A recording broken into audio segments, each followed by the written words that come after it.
In this full-length tutorial, I'm going to show you how to paint these blackberries with watercolour, so let's get into it.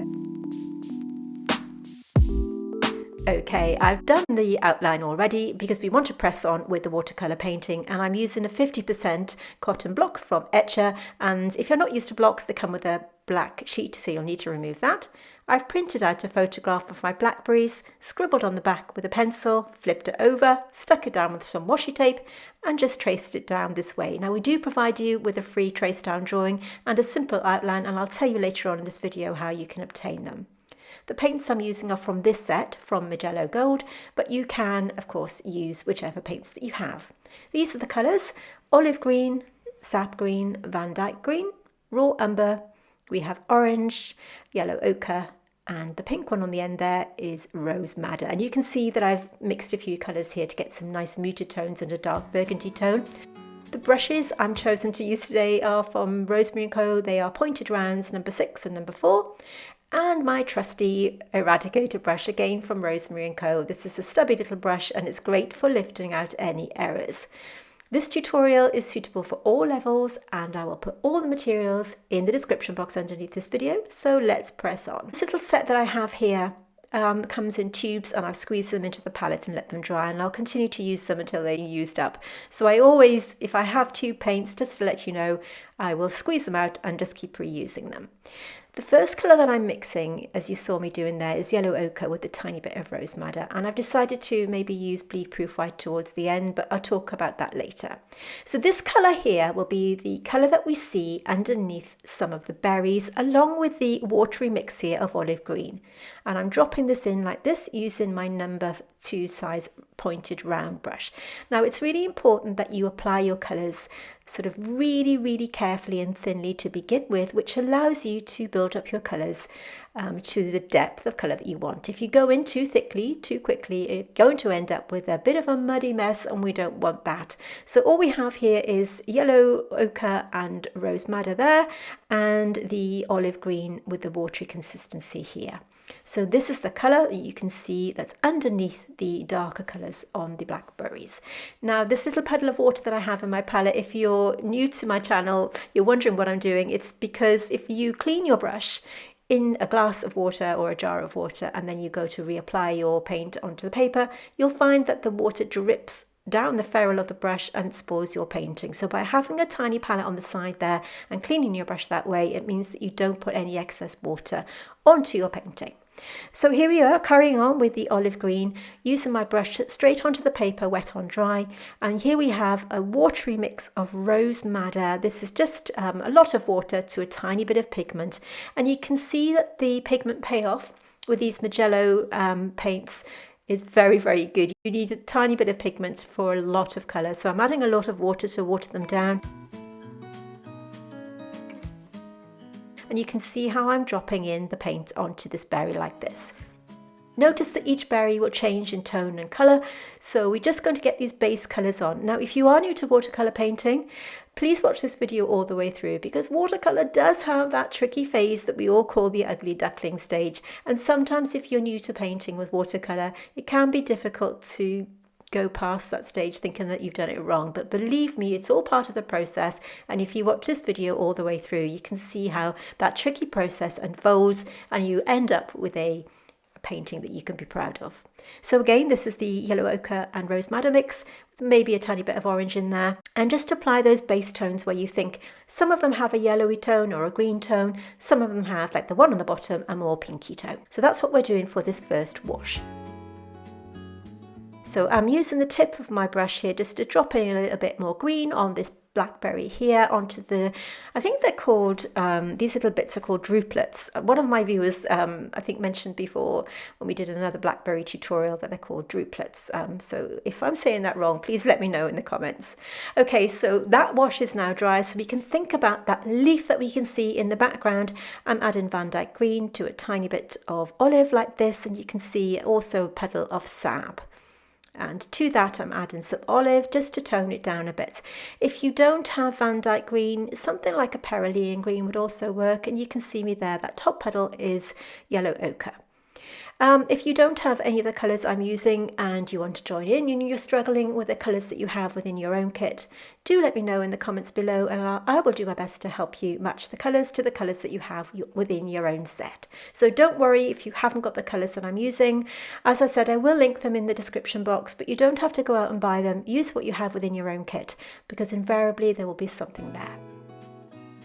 Okay, so you can see me here adding that mix of the yellow ochre mixed with the green at the top. This green colour that I'm applying now will be the base colour of our leaf. In other words, we're going to be building up the colours around it. This will form the colour of the veins. So we just need to get this on in place so that we can build those darker colours up later on. So I'm using my number 2 round. This is a pointed round from the Snowdrop range from Rosemary Co. I absolutely love Rosemary's brushes and I recommend them all the time. They are amazing quality and made from this really small firm here in the UK, and I absolutely love them and support them 100%. So here we have the olive green and sap green mix going on to the stem like this, painting it straight on, wet on dry. And wet on dry simply means that we're applying that paint directly onto the paper without wetting the paper first. It really works well when we're working in small areas like this because you have better control of your paint. Straight on with that one colour, just very, very gently, making sure that that leaf is dry because we don't want the paint on the stem to bleed into the wet paint there. So make sure that everything's dry before you do this. And you can see our first wash is almost in place and is already looking rather pretty. I did go outside the pencil line, so wetting my brush, patting it dry there with my eradicator brush and just gently lifting that out. And it depends on what paint you've used, but normally it will come off quite quickly. The paint is dry, so I'm just using the tip of my brush here to push that paint into the pencil line because it does retract a little bit when it's dry, so that just tidies it up. So now that the leaf is dry, you can see what I mean by painting around those veins now. The same pigment dried off a little bit so we can apply that to the paper like this, and you can see how I use my brush damp to just wiggle that paint into the other areas like this. So picking up the paint, and now I'm going to be working around that little vein there. So we're negatively painting around the vein for it to become a shape.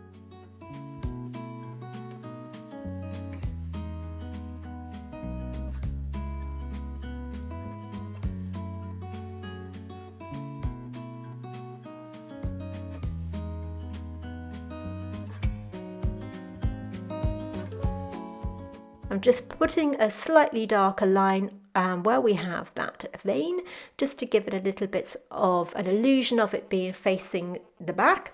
And this just helps lift out those veins and make them look a little bit more prominent. So I'm continuing the process on the other side. So this is the same mix that's got slightly drier on my palette. That's become slightly drier on my palette. And just carrying on the process until I've done everything on that leaf. Just working around the areas one by one. So at the start of this video, I mentioned that we have a free reference photograph and a simple outline for you to use so that you can join in with these tutorials. And there are a couple of ways that you can access these. One of them is to become one of our watercolor wonders on Facebook. So let's just take a look. We have a couple of ways that you can access our free reference photos and line drawings. We have our very own private Facebook group, and as a member, you will have access to all of them here. But in case you're not a Facebook fan, there's another way that you can access them, which I'll tell you about in a moment, but do consider joining us. We are a wonderful, friendly group, and you can post your finished paintings as well as your work in progress and have some feedback from me and our other incredible members. You can see here some of the completed works in our student gallery, and having positive feedback is such an amazing confidence booster and a great way to learn. So if this is something that interests you, I've put a link in the description box underneath this video. But if Facebook really isn't for you, then don't worry, because I will put the reference photo and the line drawing right at the end of this video so that you can pause, screenshot, and you can print it out that way. We want art to be accessible to everyone, so join in and have fun. All of our YouTube tutorials are full length, so join us, join in, and become one of our watercolor wonders. So do stay until the end of this video where I'll put the line drawing and the reference photograph there, and you can pause the video and do a screenshot and print them out that way. We want everybody to be able to join in with this tutorial, so we try to make art accessible to everyone so that you can all join in for free.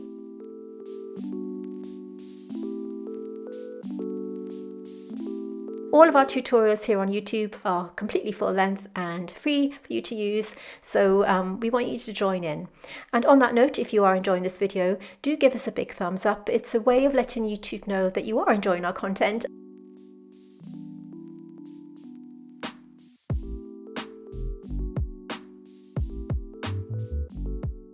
So carrying on the process, putting this darker colour in and blending it out in the way. Make sure that your brush is damp when you're blending, so you'll need to clean your brush, pat it on the kitchen paper and blend it through, and that way you're not going to get your watercolour paint flooded with water. So just carrying on the process. Now if you are new to this channel, we do release new full-length tutorials every single Tuesday. They're free and they are full-length, and if this is something that interests you, you may want to consider subscribing to our channel and hitting that little bell notification so that you won't miss new content. You can see here that now that the stem is dry, I'm adding the green tone to the outside edge only, and once again using that damp brush to blend it into the existing first wash. Just carrying on down the stem, adding that brighter tone to give it a little bit of form and a little bit more colour. So just working down with my brush and carrying on building up that stem bit by bit. Very, very gently taking the tip of that brush to the outside edge there and just adding a bit more contrast by just applying that bright green colour to the existing dry leaf. Everything's now dry, so let's focus our attention back on the berries. So the colours that I'm mixing here are Rose Madder and Rose Madder with a bit of that lovely orange colour and a tiny bit there of yellow ochre. I'm also having another puddle of olive green with adding a bit more of the yellow ochre to create that lovely yellow colour. So here I've just taken delivery of this new brush from Rosemary Co. Now, if you're familiar with my channel, I often talk about these spotter brushes. These are red dot spotters, and what that means is they are, first of all, they're a synthetic brush and they mimic sable brushes, but they are synthetic. So if that's something that appeals to you, then you might just want to have a look at these. But they have a very stubby little bristle, which means that you have better control. They are brilliant if you're new to watercolour painting and struggle with traditional brushes. And these brushes I've been recommending to my students for many, many years, but these are new. These are red dot spotters and they are miniature brushes, and they are absolutely incredible synthetic brushes. And once again, these are mini spotter brushes, and I will link this brush as well as everything else underneath this video. So as you can see, back to the job in hand here, I'm just adding the same colours as before, but this time leaving some gaps where that initial wash was and dropping in some of the stronger colour. So the same colours as we had the last time, only this time slightly thicker consistency, so that means that they just have a lot less water. Now at this point you can see that I've left little gaps here and there. It's entirely up to you how you leave your little highlights on the drupelets of the blackberry. You can either paint around them negatively as I'm showing you here, or you can use the bleed-proof white or some white gouache at the end, but I'll talk to you about that right at the end of the video. But if you did want to paint around them to create the little highlights, you're more than welcome to do that. It takes a little bit of patience, but as you can see, for some of them, I'm just painting over them so I can paint them in positively at the end with a white paint. But we'll talk about that a little bit later on, but just in case you wanted to do it that way. Carrying on building these colours, you can see the colours that I'm dropping in using my spotter brush and just applying the paint like this. What's great about these brushes is that you can use them in the way that you would use a felt tip pen. It's almost like colouring in. So if watercolour painting really worries you and you feel that you don't have the control that you want, I urge you to try out these brushes because they are absolutely amazing. Carry on working around, painting each druplet in turn. Again, if I'm getting this wrong, please let me know in the comments below. Just working around those colours, adding a bit more Rose Madder and a tiny bit of orange, mixing those two colours together, working on these little drupelets one by one.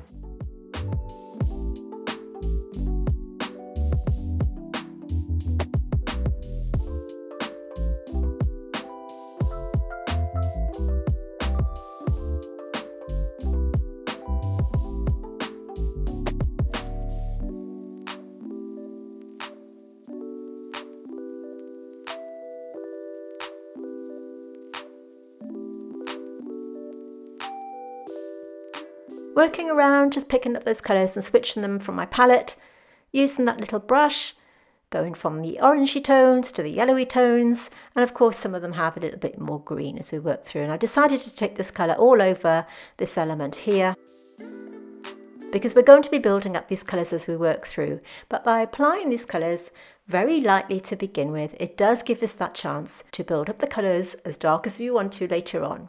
Now this tutorial is suitable for all levels. It will take a little bit of patience to complete it, but painting is to be enjoyed, and because we have a learn to paint as you paint approach to teaching here on this channel, anyone can join in, so it doesn't matter whether you're new to painting or whether you've been painting a little bit longer, because we show you with easy to follow steps. And of course you don't have to draw it freehand if you don't want to, because we do supply you with those references. So once again, just working through bit by bit, noticing the colour changes on each one, and you can see the colours that I'm picking up here on my palette, where we have more of that reddy tone, we're going in red, and so on and so forth. If I want to switch it up to the yellowy tones, we can see as we work through the colours that I'm applying as I go through each duplet and turn. Go into the yellow tones and applying that on the bottom. I think the important thing here is to just make sure that the colours are different and it's not a solid colour, because when you look at each blackberry in turn, you can see that there are many different colour changes within each one. So it's noticing this difference in colour and tone that makes our painting come to life. So already with just 1 or 2 washes on, you can see that the painting is looking realistic. Quite a way to go yet though, so let's carry on painting.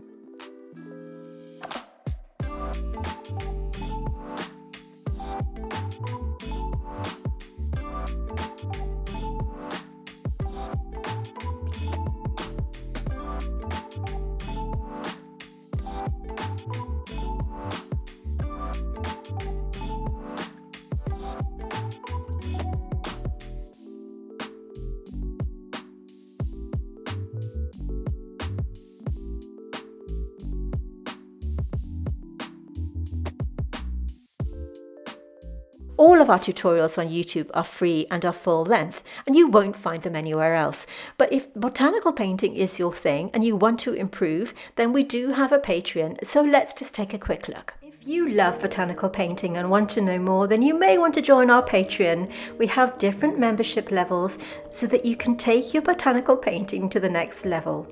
With our Clematis level, you will have a full-length, in-depth tutorial every month, and if you'd like to make even more progress, then check out our Rose level, where we now have a mentorship offering feedback to help you grow. You won't find any of our Patreon tutorials here on YouTube, and you can cancel your membership at any time.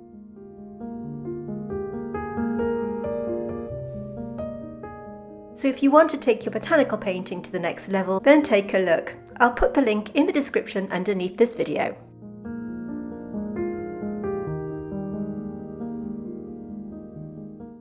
All of the Patreon tutorials are exclusive to patrons, and you won't find them here on YouTube, okay? Just to let you know that they are exclusive. So going back to these beautiful colours here, mixing up rose madder.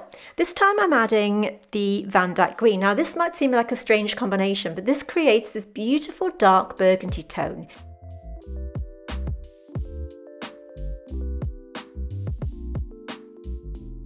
The blackberry on the bottom has this really dark burgundy tone matched with this beautiful rose madder colour. So we want this to be really, really dark and vibrant. So you can see how I'm picking up the colours here and mixing it between the sort of rose madder with a bit of that orange and that dark colour that I've just mixed up with the rose madder along with the Van Dyke green. This time I'm applying it in smaller areas and making sure that I clean my brush, pat it dry, and then just use that kind of patting, wiggling motion to blend that colour through like this. You'll just need a little bit of patience. It's not difficult to do, but it is a little bit time consuming. Again, switching my colours up as I work through.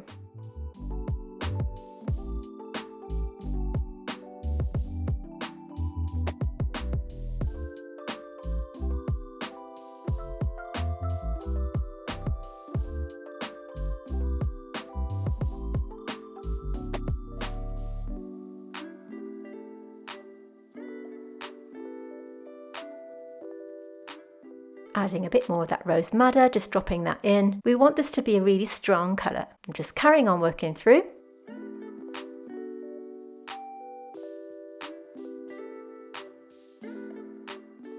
mixing rose madder there with a tiny bit of the orangey mix. And of course the orange mix that you see there, just to remind you, is rose madder with orange with the tiny bits of yellow ochre. I'm also taking this stronger colour in between the droplets and just blending that in like this. Adding a bit of water, just slightly out of shot there, and just adding this mid-tone to the existing areas that we've got that first wash on, leaving out some of the lighter areas as you can see me doing here.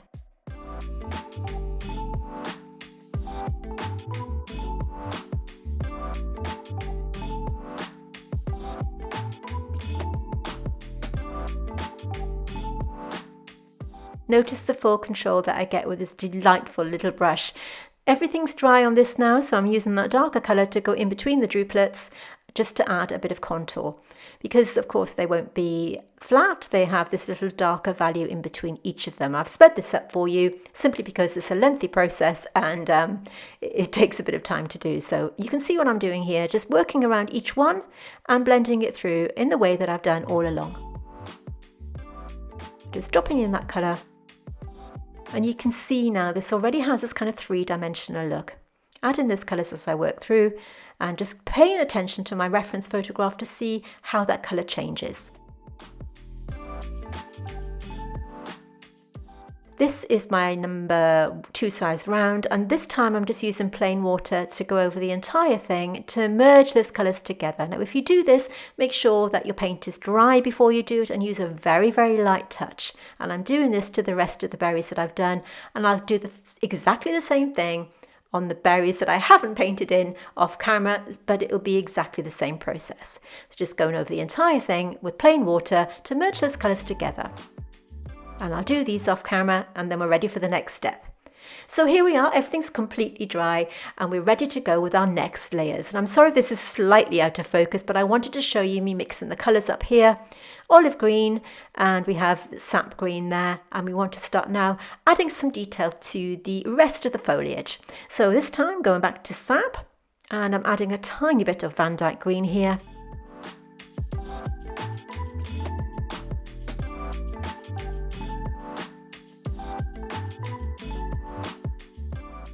I'm using my spotter brush for this, and you can see the colours that I'm picking up on my palette there. Full control here because this brush is very, very easy to use and makes light work of watercolour painting. So we can just add that darker colour there and just carry on working through bit by bit, just paying close attention where we're going with our darker tones. You can see the colours that I'm picking up. We have the mixture of sap green there with a tiny bit of that lovely Van Dyke green. Working through, just adding a bit of colour where we think it's needed. I wanted these colours to be quite subtle and soft so that we can build them up later with the darker values as needed. But this is our mid-tone, so we're getting this in next.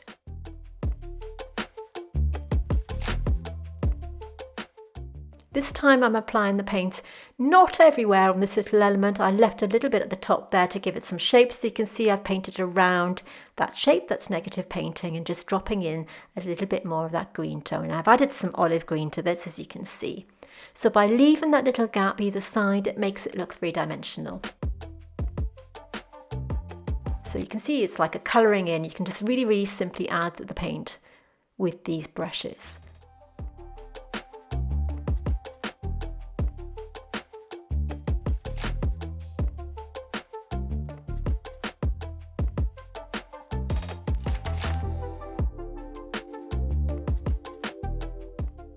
Just adding some more colour to the outside edge.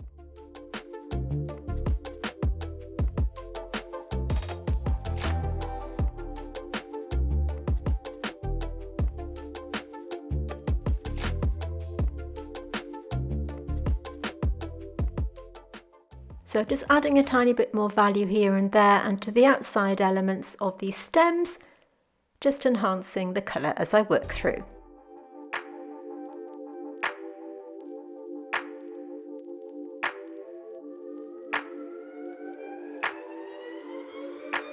So blending it through like this, and just adding a tiny bit more of that green tone just to darken it up. There were a little bit of a few sort of stray spiky bits as I just added some darker value to the little spiky bits on the leaf there. and I've mixed some raw umber with Van Dyke green and a little bit of olive green. So it's Van Dyke and olive on there, as you can see, to make that lovely dark colour that was needed at the base of this blackberry. So as you've already gathered, I'm absolutely in love with these spotter brushes, and I wondered if you've tried them yourself. I know that many of my viewers have tried them and love them. If you have tried them, let me know what you think of them in the comments below, because I'm just a huge fan, so do let me know what you think of them. Just carry on blending it out and adding a bit of detail here and there. Now you can see from the other berries that there's still a lot of detail to be added, so you'll need a little bit of patience for this one. One of the lovely things about watercolour, of course, is you can set it aside and go back to it at any time. You don't have to complete this in one sitting. You can pause the video and come back to it and just do it when you feel like doing it. You don't have to do it all in one go. And you can slow it down. Just in case you didn't know, all the videos on YouTube, you can put at a slower speed if you find that it's a little bit too fast or you've missed a bit or whatever. You can slow it down to join in. So once again, with this darker colour, I'm going around the outside of these veins that I've added in, and just adding a bit of a darker colour on the bottom part there and blending them in as before by cleaning my brush on my little puddle of water in my palette, patting it dry and just enhancing the colours. Okay, so once again we're back to building up our colours. Everything's dry, so the same colours that we did before, only this time we're going to add less water to make them stronger and therefore more dense in pigment. So we have our Van Dyke green. You can see how sort of strong these colours are. Van Dyke green, and then we have Rose Madder, and we add that to the Van Dyke green to create that lovely burgundy tone.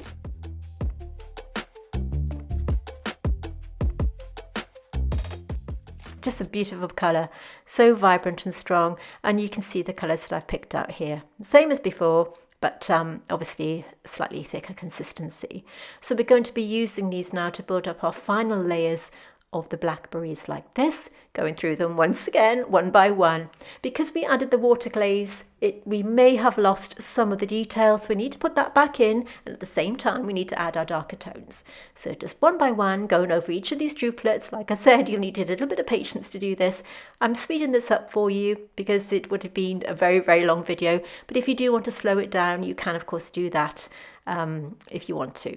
So once again, you can see the colours that I'm picking up here, working through each druplet one by one and just carrying on the process until they're all completed.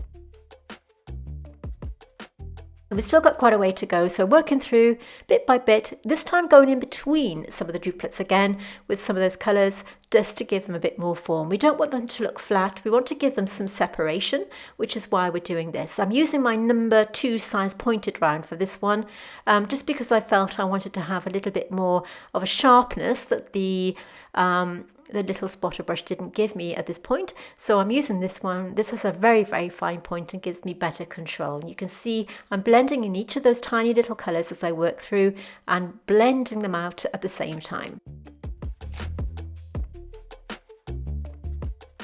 Just dropping in a bit of the darker tone there and working through.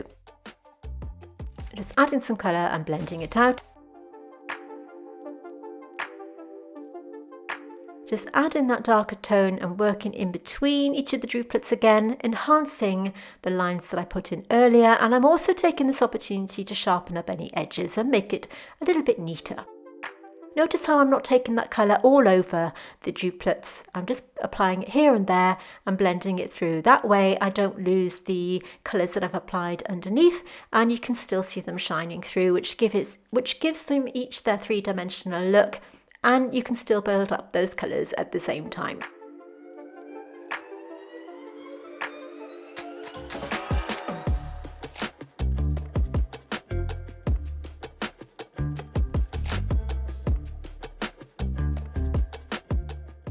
And I'm doing the same on all the other berries.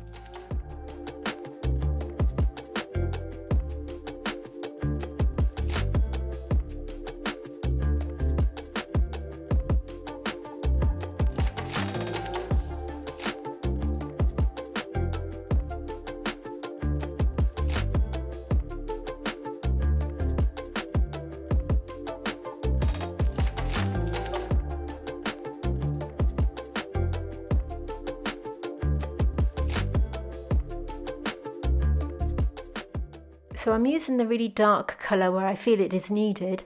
You'll notice from the photograph that each of the droplets have like a darker line in between, as I said earlier. It's important that you get this in.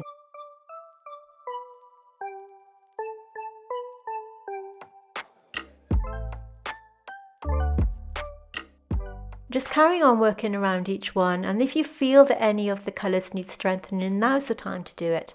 Just by looking at your reference photograph and adding the stronger colours if you want to. I did feel that some of them needed a bit of brightening up, so that's what I'm doing here.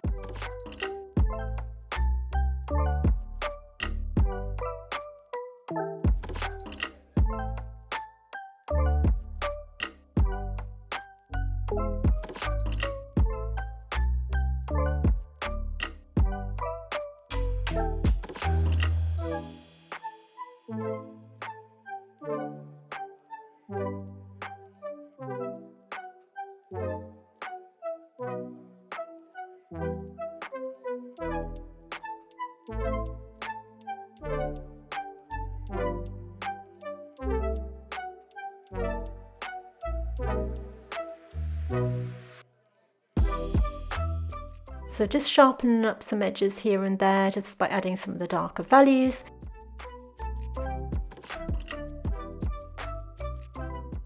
Okay, so everything's dry again, so I'm going to be using Dr. P.H. Martin's Bleed Proof White to add some of the highlights. You need to mix it through. I've used an old paper clip if you're using this.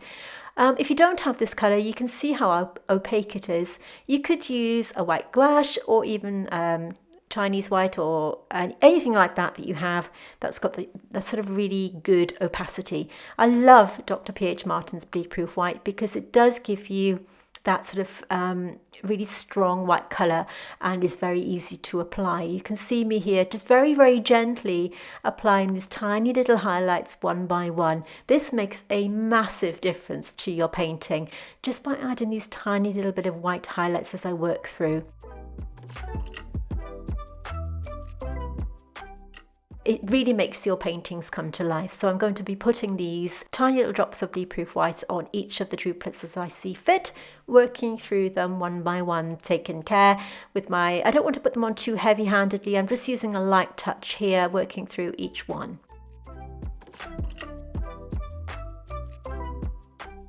So I'll continue this on all of the other blackberries until I'm happy that the highlights are strong enough, and at the very end, of course, just sharpening up any edges as I work through. We've still got a few minutes to go yet before this painting is completed, but I'll let you watch the rest of it in peace and put some music on for you to listen to. If you've enjoyed this video, remember, please do give it a thumbs up. It really does help me. And because we've been painting blackberries today, we have another blackberry tutorial that may interest you, and I will put that video right at the end of this one so that you can click through and watch it after this one has finished. Remember to stay right until the end, where I'll put the photograph for you to screenshot and print out, as well as the outline and the finished painting. So do stay until the end so that you can see those. Thank you so much for watching. Remember to hit subscribe, and I'll see you next week.